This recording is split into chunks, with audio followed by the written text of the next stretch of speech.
All right, today is March 1st, which means it's time to talk about the records that we added in February.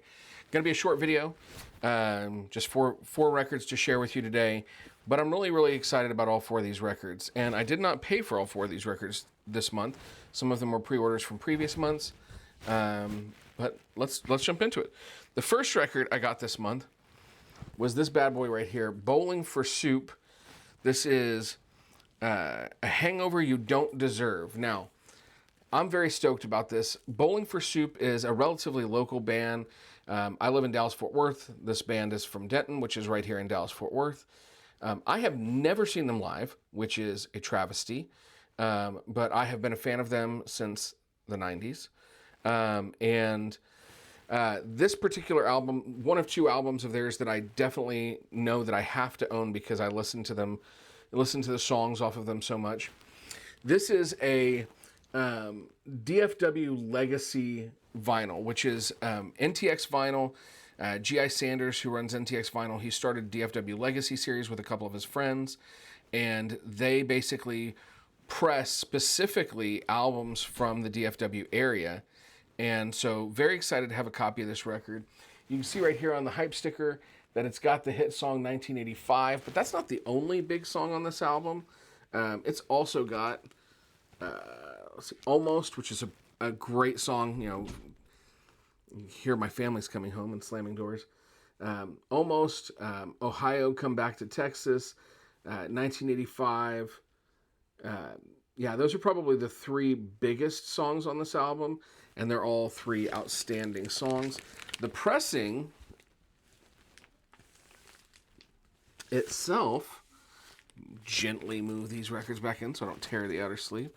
But the pressing itself is this sort of like, it's like a cream with strawberry, you know, kind of mixed in there. So I forget the name of the actual pressing. Maybe it says it here on the thing. It's a pink swirl, strawberry smoothie, pink swirl, something like that. Anyway, great album. Very glad to have this in the collection. Bowling for Soup. Stoked to have it.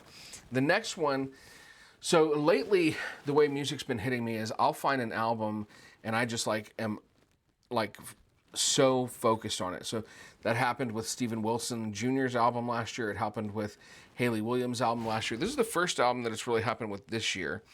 And this is Winona Fighter, My Apologies to the Chef. This is the deluxe edition of the album. It's a ruby and sky blue quad with white splatter. Genuinely like a gorgeous album. So Winona Fighter, you've got to check out this band. They are so good if you've never heard them. The first album, A and B side, is just like the regular album. The second album is like acoustic versions, and there's demos and stuff like that. There are two covers on this album, one on the end of the first LP and one on the end of the second LP. They cover Sabotage by Beastie Boys, and they cover Blister in the Sun. So, but this song titles on here like You Look Like a Drunk Phoebe Bridgers, Hams in a Glass, I'm in the Market to Please No One.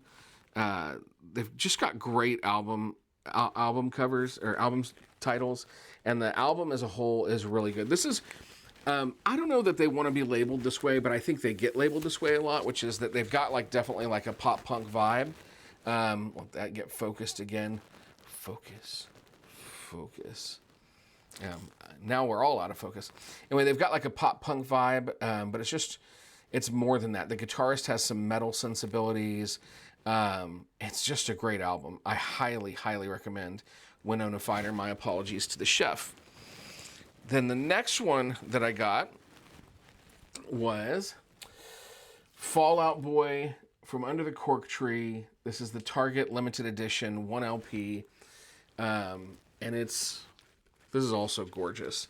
I actually had to return mine because it had, like the actual LP had damage to it when I opened it up. Or actually, no, it was the cover. Had a big old notch out of it, but I was able to swap it out for another one. But look at how gorgeous that is, really. Just beautiful. So several Fall Out Boy albums that I would love to have, and this is the first Fall Out Boy album that I actually own. But this is the album that has Dance Dance, Sugar We're Going Down, Nobody Puts Baby in a Corner, A Little Less 16 Candles, A Little More Touch Me. Yeah, so those are some of the bigger hits on this album. There's a lot of great tracks on here besides those, but those are probably the tracks that are most well known. And because this is one of these sort of Target Essentials albums that they've started to do, it's a 1 LP, but for a really, really great price. It's like, it was less than $30. So, yeah, glad to have some Fall Out Boy in the collection. So, and the last album I got, and this was one I was not expecting to be released. It sort of took me by surprise, and it's one of those, there's not a lot of these anymore, but it's one of those that was an instant buy. I had to purchase it immediately, and that is this one. And this is Whiskeytown Stranger's Almanac Deluxe Edition. This is just 180 gram black vinyl. It's a double LP. If you're not familiar with Whiskeytown, this is a band that Ryan Adams was in before he went solo. It is phenomenal. They put out 3 LPs. Everyone in the band is very talented, and many of them went on to have their own careers. Ryan Adams is probably the most famous of them. But if you loved Ryan Adams, like Heartbreaker, which is one of my all-time favorite albums, this album came out like right next to that. So definitely was excited to get it. It's the first Whiskeytown album I have on vinyl, and I am definitely eager to get the other two at some point. So that is it. That's my 4 albums. Short video this month. I don't know where I'll be next month, if it'll be less or more. My goal is to prioritize some other things at home, so there may be less. I know there's one album I'm eager to get this month in March, but will I actually end up getting it? I don't know. And that is a repressing. In fact, let me just, since I'm talking about it, let me just check and see. In March, it is, a repressing of Jazz Samba Encore by Stan Getz and Louis Bonfa. Would love to get a copy of that on vinyl. Will I? I don't know for sure, but that's the only album I have written down for March. There are other things that I've been seeing that I'm interested in and want to get, but we'll see where the priorities take us. So anyway, that's the February haul. Please like, comment, subscribe, share, do all the things. And I've got another video coming soon that's going to be my emo collection of vinyl that I can't wait to share with you.